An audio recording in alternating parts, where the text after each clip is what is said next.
اور جب حاجی صاحب بن جائے، وہ لاکھ نمازی ہو جائے، وہ لاکھ عالم بن جائے، اگر ایمان والے کی قدر اس کے اندر نہیں، وہ ایمان والا نہیں ہو سکتا، وہ صحیح مومن نہیں ہو سکتا۔ تم لاکھ بن جاؤ اس سے کیا فرق پڑتا؟ اگر ہمارا نام بھی پکارتے تو ہمیں بھی اچھا لگتا، ہمیں بھی لگتا کہ آپ نے ہمیں عزت دی، ہم تو دعا دیتے۔ کوئی بات نہیں، ہم پھر بھی دعا دیتے ہیں کہ اللہ محفل کے طریقوں پر سب کو عمل کی توفیق عطا فرمائے۔ تو حضرات محترم، یہ محفل نبی کی محفل ہے، حضرت محراب شاہ ولی کے آستانے کی محفل ہے۔ یہ جہاں پر ہم بیٹھے ہوئے ہیں یہ ولی کی بارگاہ بھی ہے اور قبرستان بھی ہے، تو دو ادب کرنا ہے، ایک اللہ کے ولی کے آستانے کا بھی ادب کرنا ہے اور ہمیں اس قبرستان کا بھی ادب کرنا ہے۔ اس قبر میں جو مرحوم لیٹا ہوا ہے، ابھی کچھ دن پہلے اس کا انتقال ہوا، اللہ محفل میلاد کی برکت سے اس کو جنت میں جگہ عطا فرمائے۔ آمین آمین۔ تو جو چیز رب کی ہے اس میں حصہ سب کا ہوتا ہے، ذات میں ہوتا ہے، کسی کی جاگیر نہیں ہوتی۔ آپ کا گھر آپ کا ہو سکتا ہے، ہمارا گھر ہمارا ہو سکتا ہے، لیکن جو چیز رب کی ہے اس میں حصہ سب کا ہے۔ مسجد اللہ کا گھر ہے، بنوائی کسی نے ہو، ہر شخص کو نماز پڑھنے کا ہو۔ محراب شاہ ولی کا آستانہ ہے، سجایا کسی نے ہو، سوارا کسی نے ہو، چادر کوئی چڑھائے، حق سب کا ہے، جو چاہے مانگ لے، جو چاہے فیضان لوٹ لے۔ محفل میلاد کسی کے جاگیر نہیں ہے، کسی کی خریدی ہوئی نہیں ہے، مصطفیٰ کا ذکر ہو رہا ہے، جو چاہے مانگ لے، جو چاہے چلائے۔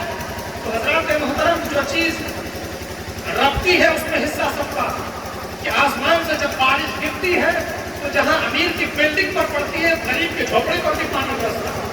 جب آسمان سے سورج نکلتا ہے تو اس کی شعاعیں جہاں امیر کی بلڈنگ پر پڑتی ہے، غریب کے جھوپڑے پر بھی پڑتی ہے۔ یہ چاند جب چاندنی بکھیرتا ہے تو اس کی شعاعیں، اس کی روشنی امیر کے گھر میں بھی جاتی ہے، غریب کے گھر میں بھی جاتی ہے۔ تو جو چیز رب کی ہے وہ یہ ولی کی بارگاہ، ایک اللہ کے ولی کی بارگاہ۔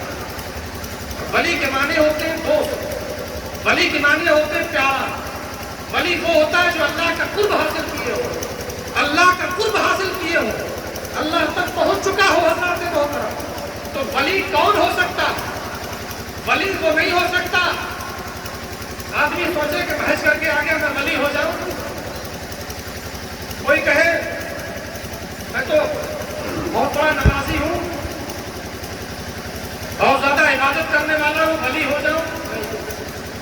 کوئی عالم صاحب سوچے میں بہت علم والا ہوں، ولی ہو جاؤں۔ نہیں، ولی جس پر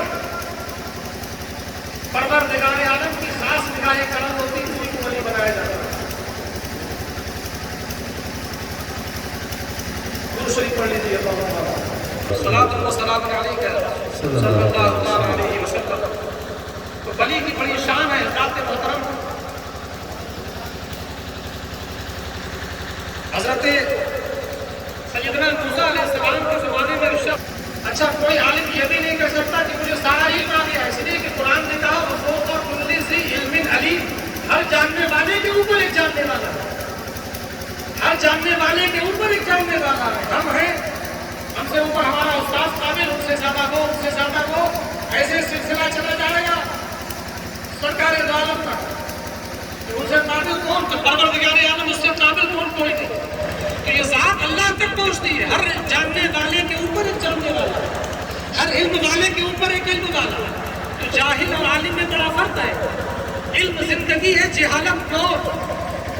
انسان سب برابر ہے حضرات محترم، لیکن اللہ جب کسی کو علم کی دولت سے نواز دیتا تو لوگوں کے اندر اس کی قدر پیدا ہو جاتی ہے، لوگ اس کو چاہیے اپنے چھوٹوں سے شفقت کریں۔ اور حضور فرماتے ہیں اپنی امت کے جوانوں سے کہ میری امت کے جوانوں، میری امت کے جو بوڑھے لوگ ہیں تم ان کا ادب کیا کرو۔ حضور فرماتے ہیں کہ میری امت کے جو بوڑھے لوگ ہیں ان کا ادب کیا کرو، ان کی عزت کیا کرو، تمہیں اس وقت تک موت نہیں آئے گی جب تک کہ تم خود بوڑھے نہ ہو جاؤ۔ یعنی اللہ تمہیں بھی لمبی عمر عطا کرے۔ تو جاہل اور عالم بڑا فرق ہوتا ہے ذات کے محترم۔ ایک شیطان نے اپنے رعایا سے کہا، اپنی اولاد سے کہا کہ سب سے زیادہ کامیاب تم میں وہ ہے جو کسی کو پڑھنے سے روک دے، جو کسی کو علم حاصل کرنے سے روک